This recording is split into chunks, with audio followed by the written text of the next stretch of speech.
Welcome, Mr. Kabuleta. Welcome to Big Conversations by Ordinary People podcast. Thank you very much. Ordinary people.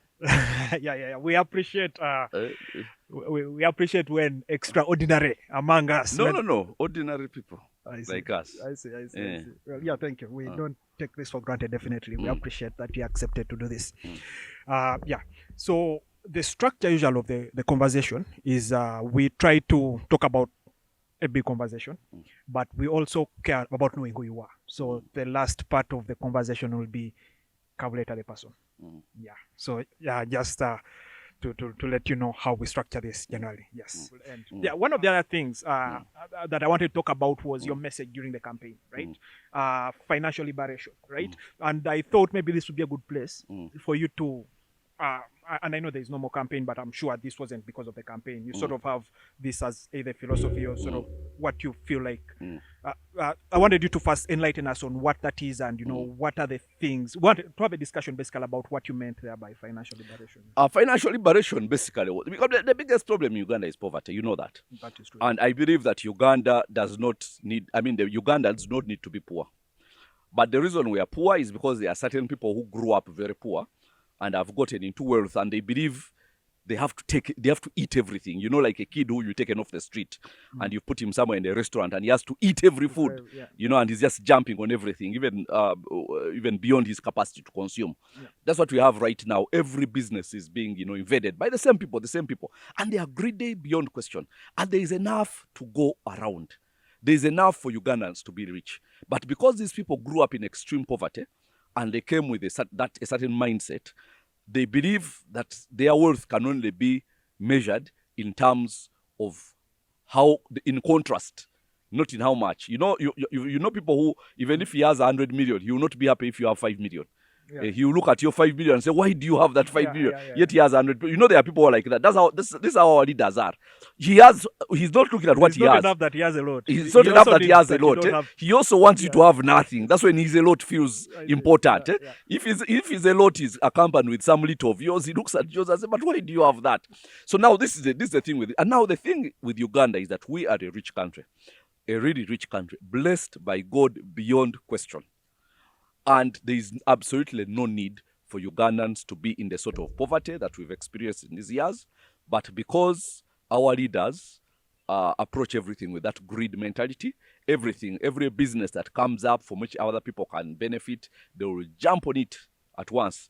And they will want to monopolize it and control it and kick out everybody. Then they will come up with laws, to kick out everybody, and then they take that. Then these poor people, having been chased out of that business, then they go and find something else.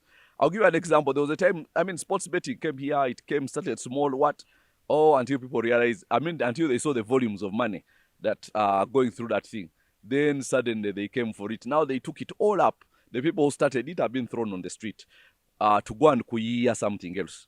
Now, even if they kuiaed something else, and they actually came up and made it successful, and it started churning out lots of money, the same people would come for it. Because they are greedy bastards. That's what they are, greedy bastards.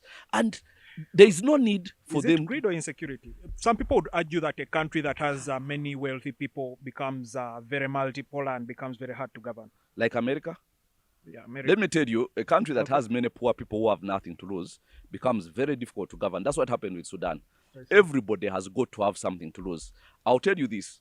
In South Africa, when those Bazungu had squeezed the black people into poverty, into shanties and all that. They got to a point when they realized we shall not enjoy, because there were murders, the rates of murders and rapes and everything were so high that Mzungu has his wealth, but because he's sharing it amidst very desperate people who have nothing to lose, he's only safe when he enters his house with all these, you know.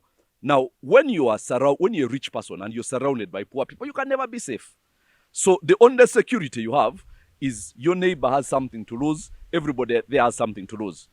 So those whites in South Africa, for instance, decided that the only way we are going to enjoy our wealth and not fear the carjacking, the deaths and all that, is if these blacks also have some wealth.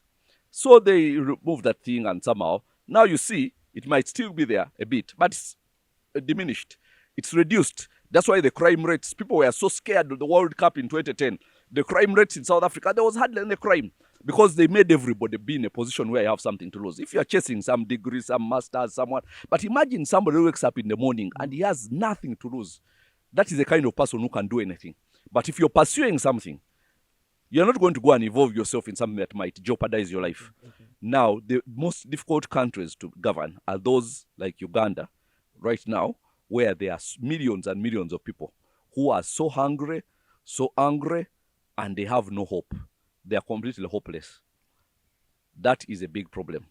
Now, that's where these leaders have pushed us to. And they might be talking about COVID waves, but let me tell you, there is a wave that is going to come and remove that old man. It will not be COVID. It will be another wave. While he's there prophesying COVID waves, he and his minions, okay, prophesying COVID waves, there will be other waves here. So now, so it is so difficult to govern a country like Uganda. Now, financial liberation means these people are in bondage. Because what happens if everything you start, somebody comes and takes it away from you? Okay? You start a business, somebody comes and takes it away. It reminds me about an old movie which I watched called Magnificent Seven. These people plant, you know, and some strong guys with guards come and, you know, take it away. So that's what's happening here. So those people need liberation. That's Uganda. We need to get a leadership which knows that money can be shared. It's okay for you to have and other people have, because there's enough to go around. Is there a country as blessed as ours? The question, though, is, you know, if Museveni, right, knows that stealing from people, making people, you know, in bondage is a threat to his regime, then why does he keep doing it? Are you saying that the regime is suicidal in a way? Every empire crumbles on the weight of its own greed. Reminds me of a story of Wasp, what was it? Which was riding, you know, on the back of an animal which could swim across the river. So it's riding on the back of this animal. So the big animal says that, how safe am I? What if you bite me and I die? Then the wasp says, it's not in my best interest because I can't swim. Because if I bite you, you sink, you die, and I die also. So your safety is in what? But along in the middle of the of the river, it bites. It got hungry. No, it didn't get hungry. Then it says, now I'm going to die. We are both going to die. Why did you do that? Because I'm a wasp. That's what I do. Okay, because wasps bite. So the point is, there are certain people who are like that. They can't help themselves. It is just in their nature. It's in their nature, and that's how they are. So even if it means I'm biting this animal which is taking me across the river, we are both going to sink, it will do that. I see. So that's what's happening here. These people, they are too greedy. My God, there is greed in these people. They want to disempower everybody. They want to turn everybody into beggars, to start running to them, to give them this, and then they take all their wealth, they cut off their hands. They have used COVID so magnificently to achieve those aims, to disempower everybody who could have done something for themselves. And then they start running to them, begging, turning people into beggars. My God. If you look historically, right, almost, you can say the same about almost every regime.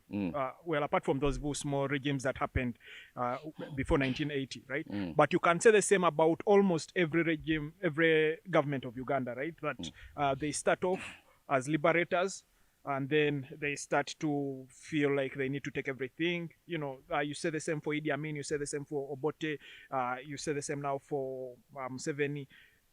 How like what is in this financial liberation plan that guarantees us that we are not relying on. By the way, let me be honest with you. Yes. None of those governments is even anywhere close to doing what these people have done. Not even close. Obote's government, even the second Obote, which was much maligned, of course, so many people died, but because the man had some, thugs fighting his legitimately elected government. If you want to see what Museveni is capable of. Wait, are you saying Obote's government was legitimately elected? Yes, it was. One? Yes, a lot more legitimately elected than any election that has happened in Museveni's time. Okay? I don't think I agree with you on that. No, you are not there. You are not there. I was of age at that time. So don't even try, don't even start arguing. The most legitimate election was 1980. Okay? Because even the people, they were saying, if you count all the MPs, it was a parliamentary system election. Maybe apart from the gerrymandering, that was the cheating they were talking about, the way they divided the constituencies. There was something. And also the fact that some DP candidates were blocked from, But then also we have to understand that Mr. Museveni had absolutely no chance of winning, like I had in recently concluded elections, but he still went to the bush and blazed to power, leaving 300,000 corpses behind him. So the thing is, I would have wanted to know what Obote would have done as president in 5 years without Museveni fighting him. But we will never get that chance. Because a lot of the people who they are credited to being killed by Obote were actually killed by Museveni and his people. And that's a fact. So, if we see in war areas, places which were in war where Museveni was fighting, there were so many atrocities. Go and ask the people of northern Uganda the kind of things that this army here did to them when there was a war there. So war situations are not pretty. Right. So Museveni wasted Obote's 5 years, but even then, there were functions, there was institutions which were functional. There is not a single one functional now. There were so many things which were functioning well. Schools, universities, so many things were running so well in that regime. Most of the counter-argument to, institutions of the days to today is the scalability factor, right? At the rate at which Uganda is urbanizing right now is way higher than how it was before, right? And the argument here is and this happened in Russia as well, right? If Uganda didn't privatize, right? Because I think that is the reason why most institutions are dead. They're sort of replaced by private institutions that are functioning, but for the elite, that. Right? No, okay. That's not true. Yeah. That's not true. I'm not talking about companies, although that's also one of a factor. But I'm talking about institutions like the civil service, institutions like, things like that. I see. And you can't give an excuse that because now there are more people. It's like saying you have 2 kids and they are rowdy, they are the neighbors, they are breaking people's, and all over the place. And you say that, that it's just because hard to manage. Now, if you fail to manage few, you will not manage many. If you can't manage many, it shows you will not even have managed a few. So if you have a family of 5 people and all the kids are rowdy, you cannot say the reason Kabuleta's family are settled is because there's only 2 kids. No, that's not it. You fail to manage your family. So that thing of scale and the institutions have all died. They were functional in that time. And those people did not run with loads of money like these people. They did not personalize national resources like these people do. They did not run up big national debts like these people do.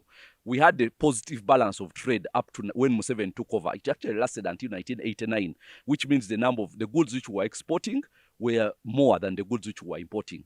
Now our balance of trade is negative $3 billion. Okay? We had a positive $30 million in 1989. In 1988, positive. So they have turned everything on its head. Can you imagine a place where Uganda, where we're exporting mostly coffee, but our imports were less than our exports? Now we export so many other things, but we are consuming like madmen. We cannot even hold a budget. We have a budget which went into place 1st July. Yeah. 7 days later, they're asking for a supplementary budget of 600 billion. 7 days after the budget went into place. Less than 1 month later, State House wants 10 billion to buy new cars.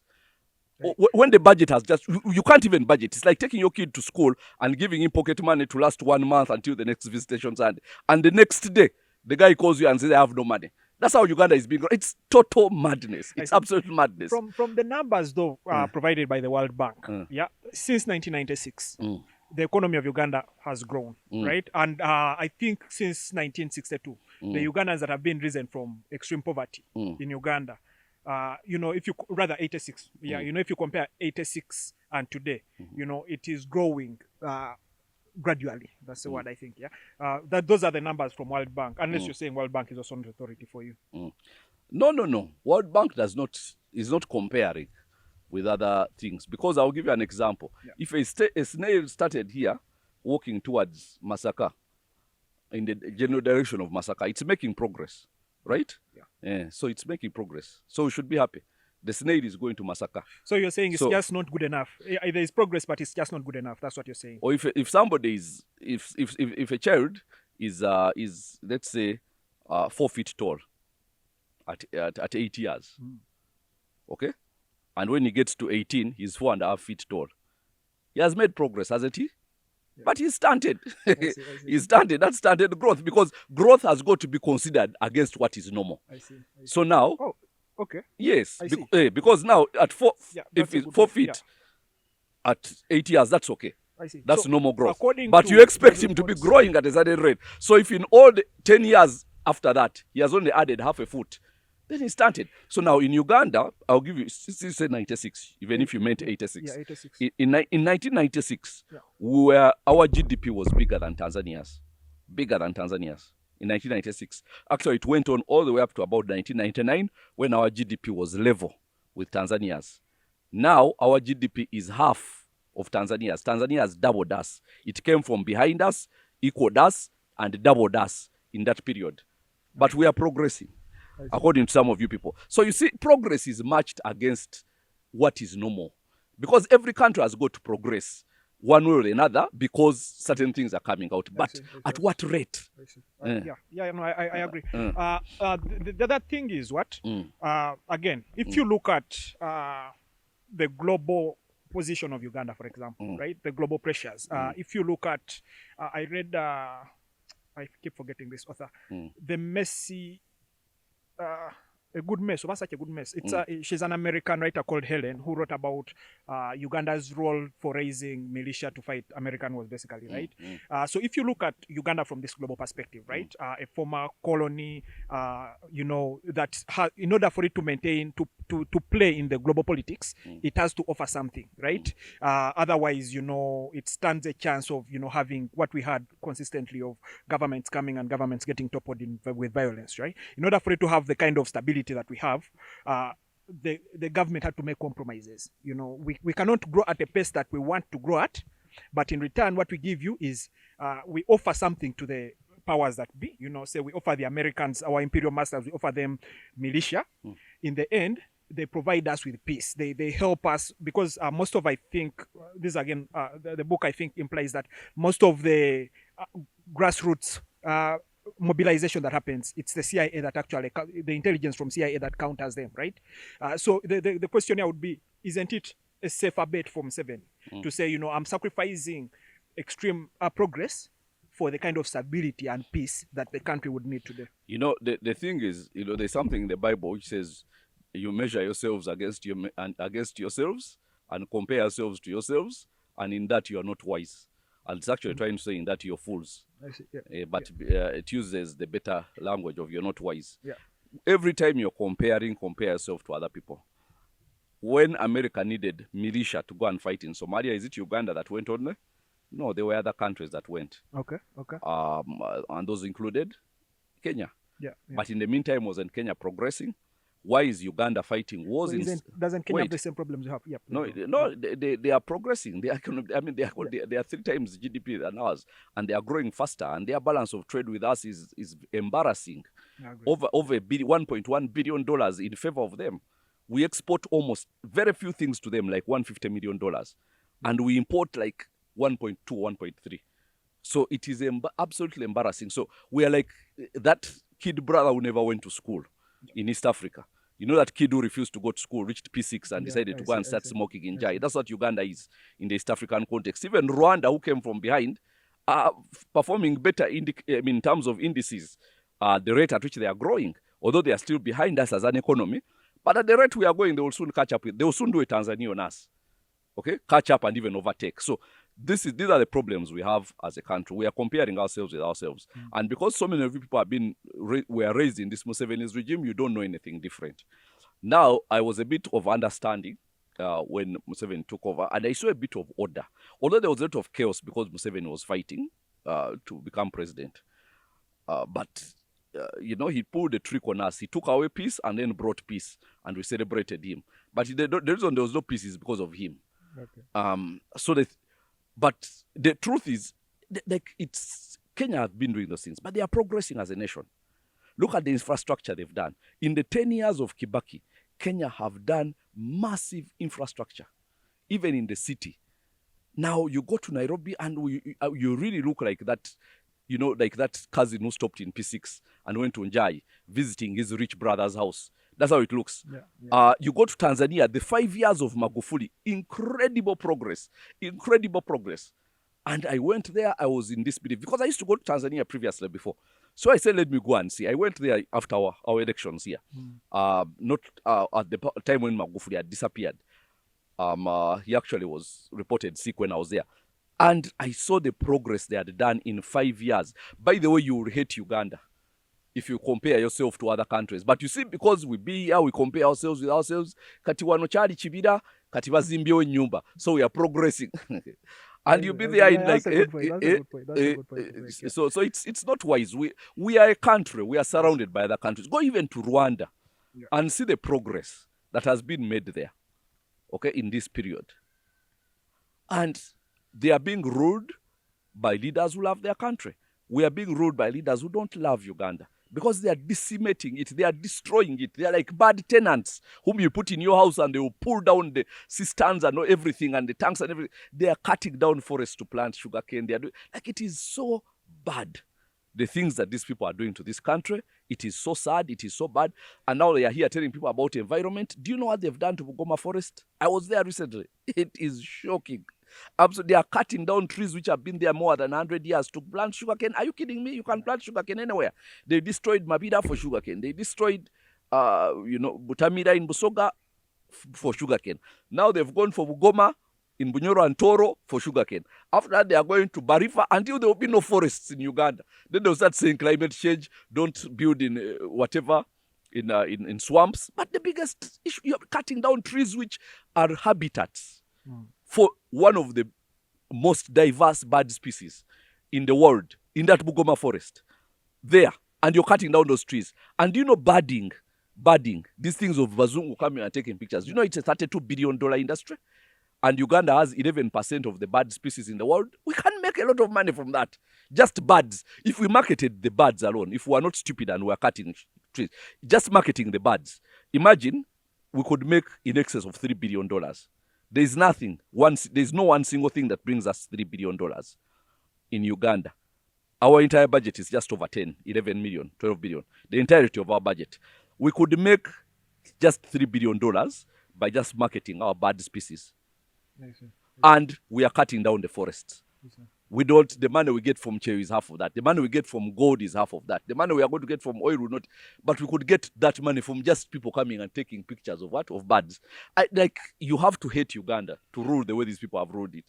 This is the problem, right? What you've just described there is the problem. What is the solution, and what are the sort of steps? What are the specific things that need to be done? That would have been done by you, for example, if you were the one running the government. What are those things that you think you could have done that no one is doing right now that could help, apart from obviously cutting down the forest? No. I mean, so many things.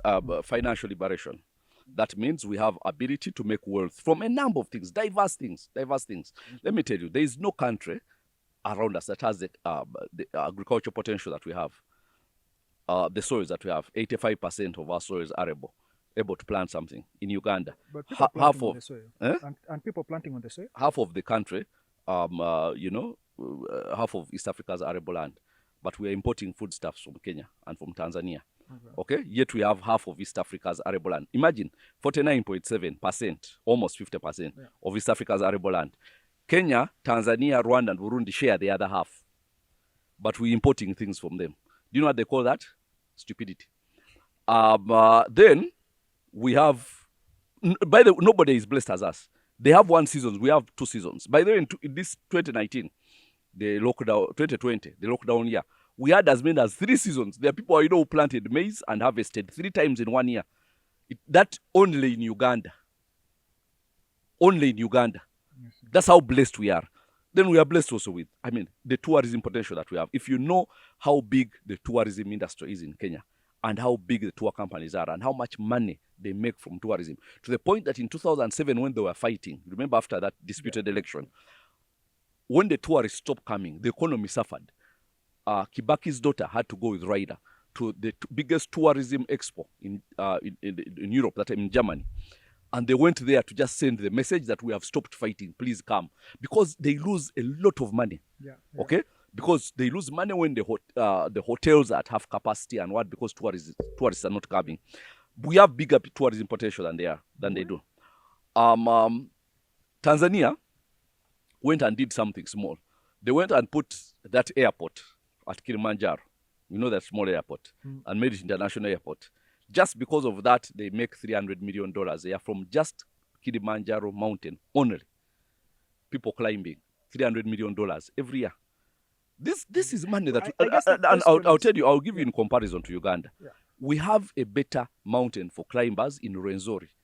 Totally unmarketed, like a beautiful woman who is hidden behind a curtain. Okay? Nobody knows about it. Even when they come here, they have to land in a table and fly and spend the whole day traveling to reach RWENZORI. They don't want that. They want to, we can put an international airport in Kasese. Do you know how much money they would make from just RWENZORI? Proper marketing, international airport nearby. They come land. They don't want to come to Kampala in your dust. They want to climb your mountain. And there, that's where even the mountain gorillas are. That's where all those things are. So just put an airport there for tourism and see how much money you can make. They have talked about it for almost 20 years. The land is there. There's an airstrip. There's what, but it's not being done. But it can bring a lot of money. Then also fish. We're exporting a lot of. We're one of the top exporters of fresh fish to the European Union, Uganda. And fish was employing like 800,000 Ugandans, like about 15 years ago. We're exporting a lot of fish, almost $200 million, about between 170 and something like that, $1 million every year. And people were rich. We had fish tycoons. People were rich just from fish. Man, and then something happened. Then they came and they gave it all to the Chinese. Now all the fish industry is being taken up by the Chinese. And the thing is, there is no country that has fresher fish. Now, I found that interesting because those people said even fished from the same Lake Victoria, our fish is fresher than the Tanzania fish. I don't know how that is even possible. But you know what Tanzania did? When we ran mad, they put an airport in Mwanza, international airport. Why? Because as soon as the fish comes from there, it goes to the airport and straight to Europe. And in 2 days, it's on the plate. So it tastes fresh. So when the people eat the fish and they like it, they say, bring more fish from Tanzania. And guess who is getting rich? Those people. And that's a lot of money. We're talking about hundreds of millions of dollars. Okay? In all this. So, and unemployment. So all these are things we are extremely blessed in. Where is the bottleneck in decision making here? Because again, I don't think that, I don't share your opinion that people just simply, the people who govern this country, who rule the country, just simply hate the country. I don't share that opinion. But what I'm wondering is, you see these things, right? A lot of people who criticize the government see these things, yeah? Why is it that the government is not implementing these things? Because they don't want to. They don't want to. Actually, even when the things were implemented, like for instance, the fish industry, the government had very little input. The fishermen were actually running the industry themselves and they were making money for the country and for themselves. And guess who came and interrupted it and forced people away from lakes? The government. Okay. So, guess who chased people away from the Basoga, away from Lake Choga? The government. They put soldiers there. Only Chinese are supposed to apparently to go and get fish from there. Same thing with Lake Victoria. Okay, same thing. The commercial fish farming of getting, those young fish and putting them in the lake, creating it, but only putting a cage. But they have the same environment as the lake, not ponds. The lake, so it comes out as fresh. That is not rocket science. People tried it, including myself. I tried it. I got to Nema, they refused to give me a license. Chinese came, they came and did it. And now they are the ones exporting all the fish. They're the ones getting rich. Why? Because locals are not supposed to get rich. Abavu bebafugika. That's the philosophy. So the whole point is that these things were thriving without government input. And I gave you an example of sports betting. These things come up out of people's initiative.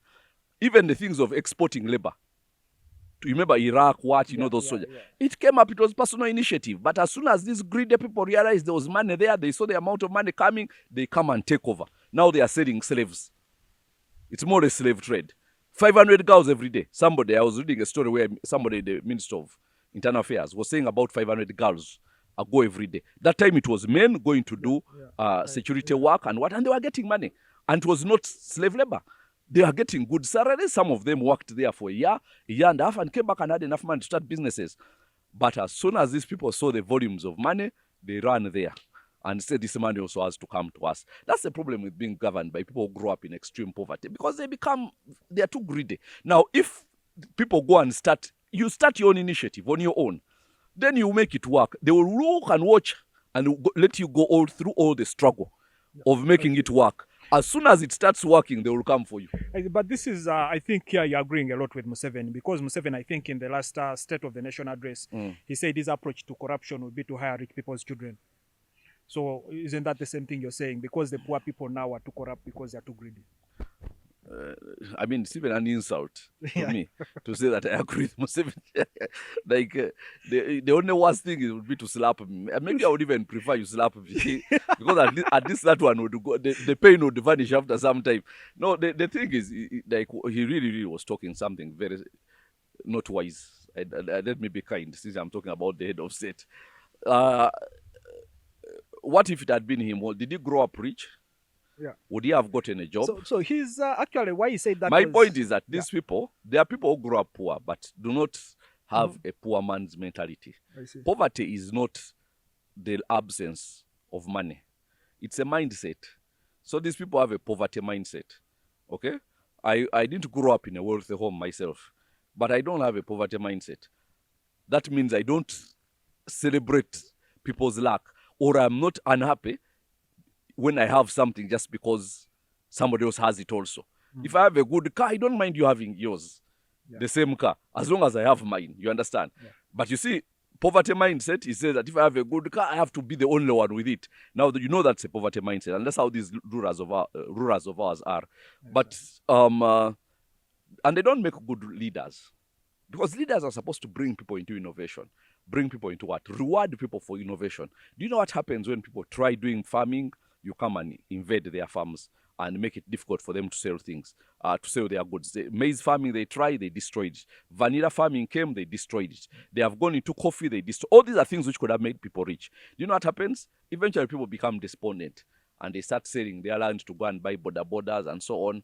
And now that's what they want. But that is so bad, because these are people who could have become wealthy in the rural areas. Now, my first target when I become president, notice I didn't say if. I noticed, yes. My first target is rural wealth. People have to be rich in the... Do you know, it's interesting, because you go to Tanzania, there were people, when people understood how wealthy farmers can be, somebody builds a big house in 3 years, which is going to have to work 15 years in some government office or some corporate company to build. People were leaving universities and going to farm and getting rich. That's how rich farming is.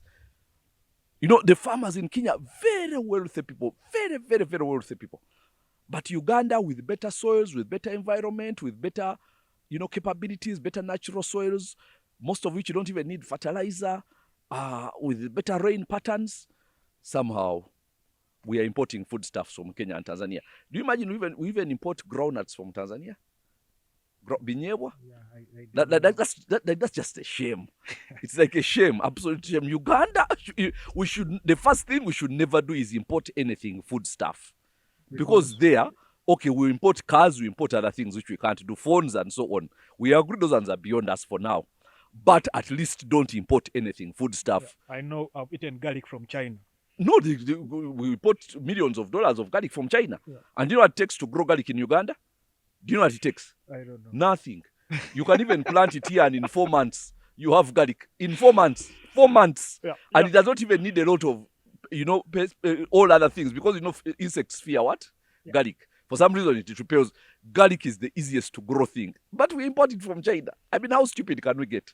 Yeah. All right, Mr. Kabuleta. So now I want to understand what informs the passion of this man. Right? Because this conversation has been very interesting for me. I want to see I want to see people rich. Yeah. No. Because when I imagine when God sits in heaven and says, but why are people in Uganda poor? Yeah. Yet I gave them good land. Yeah. I gave them good lakes. Yeah. I gave them good tourist stability. I gave them oil. I gave them minerals. How come they are poor? Then we have to say, God, because there's only one thing you have to give us. Good leadership.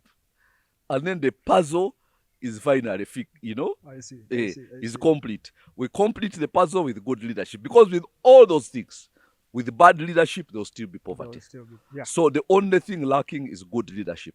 Leadership which wants to see people prosper, which is passionate about seeing people prosper. The things that I'm telling you about growing garlic, I'm not going to do them.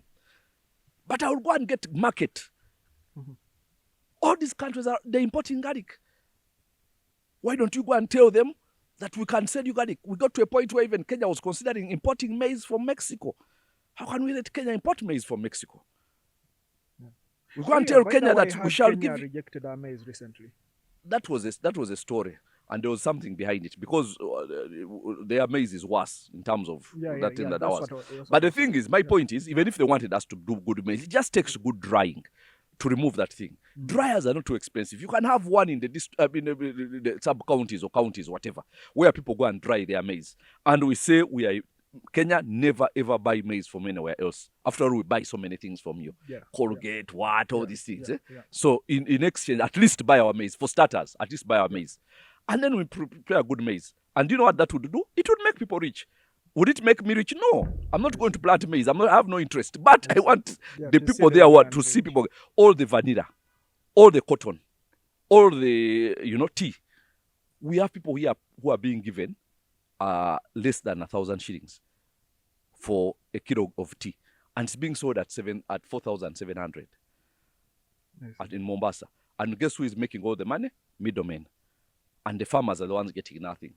And the middlemen, by the way, are being encouraged by government. Now that's where we need our cooperative societies, where the farmers are empowered themselves. They own the cooperative society themselves. And then they can export their things themselves, add value themselves. And the cooperative society has money. It can even give them loans to get seedlings and all that themselves, because they are going to sell the produce there anyway. So if I'm going to sell you the produce, I can give you a loan. Okay, because at the end of the day, you are going to bring your produce to me, and the money I would have given you, I take off mine. So it's very simple. Leadership. I see. Leadership. So I tell people it is not rocket science making Ugandans rich. It is not. It just takes the will. It takes the know-how. I have studied. I have moved across the country, learning how do people in this region become rich. And I know every region, how I will make them rich. Every region. Just like this. So I told people in 3 years, we shall see if anybody doesn't have school fees or money for hospital or what and so on. 3 years. Are there ways of implementing some of these ideas without actually being in power? Or you're worried that, again, because you mentioned that people are fighting innovation, ideally, you're worried that if you say you went to Bugiso and showed them a better way to develop Malewa, the government will come and take it over? Yes, it will not work. Because, of course, people have said these ideas, why are you going to join these people? And you can't join. They are not interested in the ideas. They are not. They will just find out what you have and find a way of frustrating it. Because it works, this confusion works for them. They don't want people to be rich. There is a 70% peasantry which keeps them in power. Because if the people were rich, like I intend to do, would they be buying them bialani and what to vote? Or bicycles? Or soap and what? No, those things wouldn't work. People, it's like, I'll give you this example. And maybe this one will help you understand better. Okay, not you necessarily, but all the people. If there's this beautiful girl who is your girlfriend, or let's say your side dish, let me use that language, and she's so beautiful, but she doesn't know her value. Okay? You want her to be there, because for very little, you get, everything you want. I see, But now if, let's say, a mugaga, like you comes and buys a car, then you say you've spoiled for me now. Now the next time you come with your little money, she's not interested because her eyes have been open. You understand? So now that beautiful girl is our peasant population. Let them not know what their value is. Now they prefer them in that place. I see. Because it's a way of selfish thinking. Just like you would know, if this girl knew how beautiful she is, she would not be accepting the terms that I'm giving her. She would go for somebody giving her better terms. But you don't want that person to come, because if that person comes, he kills your deal.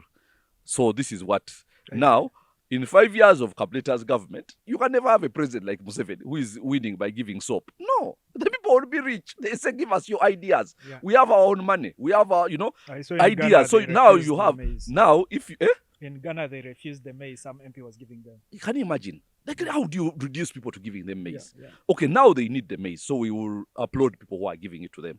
But that is a symptom. So you're actually dealing with a symptom. But actually, my approach is to deal with the root cause. Why, with all these soils, do people and all these blessings that God gave us, must we be giving out food? Food? We should not. And I've seen things, by the way, which shocked me. There was a time when there was a famine there were drought in Teso. And so there was very bad food yields. And there was people were actually starving in Teso. And it got to a point where World Food Program were coming and giving out food and so on. And the way they do it, with planes coming and dropping bags and what. It's a very demeaning way, but when somebody is hungry, that doesn't matter. You're hungry, you've gotten something to eat. So anyhow, in Teso. Now at the very same time, in Masindi, there was this gentleman who had fields and fields of maize. And he had left the maize in the dry, ready. He had left it in the garden. And so asking, what's wrong with you? The birds were eating the maize, having a feast on the maize. So I said, what's wrong with you? The man told me that it will cost me 2,000 shillings to pay somebody to remove the maize from the cob and put it and fill a bag of a kutia of maize. And I will sell the maize at 2,000 shillings a kutia. So it's pointless. The same amount of money, so I will not make any profit. So he left the maize there. Meanwhile, at the same time, people are starving in Teso. Do you know what? That's just no government. That means you have no government. Because you just buy maize from there and take it here. Why do we need World Food Program to come to? But then people are running to. In Uganda, World Food Program, we should tell them never step here. This is the home of food. I see. Like food, other things we can talk. Yeah, but food. Medicine, vaccines, let's talk there. But food, no. I see. God blessed us with that. Now, but because a government cannot get maize where it is very cheap, extremely cheap, because there is an abundance of it here, and take the other side. Yeah. Now, I was seeing a story the other day in television of somebody in Fort Poto. A big bunch of matoke, this big, at 500 shillings. 500 shillings. I read that story as well, I think. Yeah. And that's shocking. And do you know why the matoke is very cheap? Because it's sold in the locality where everybody has matoke. So what would give it value is if it moves to Kampala, where people don't have matoke. You understand?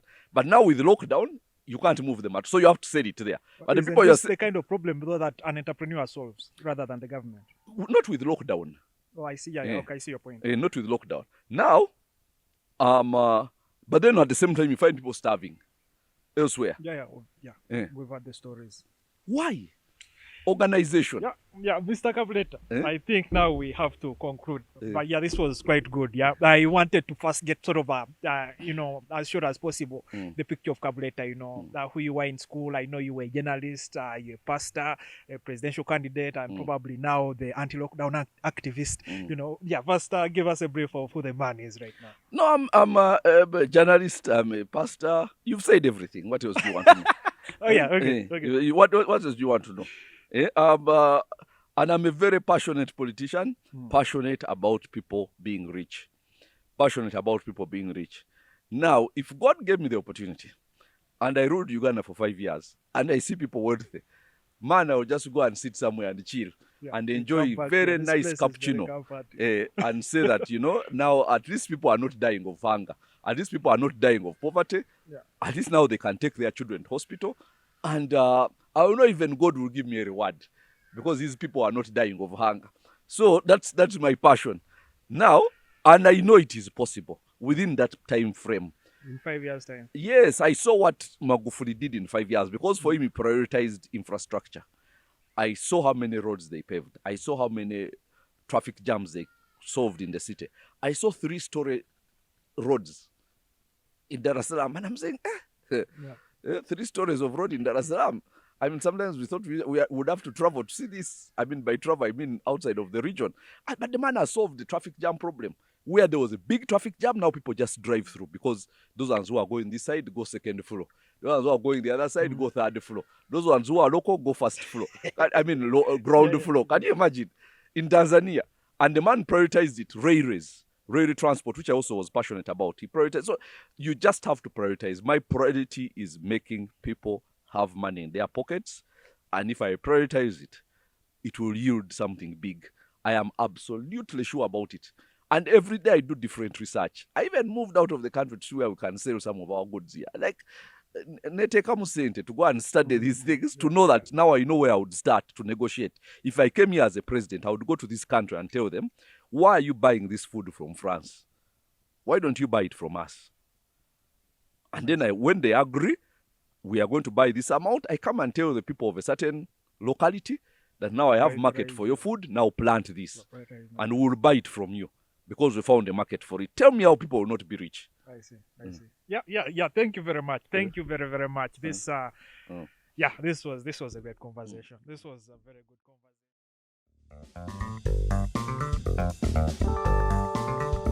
conversation.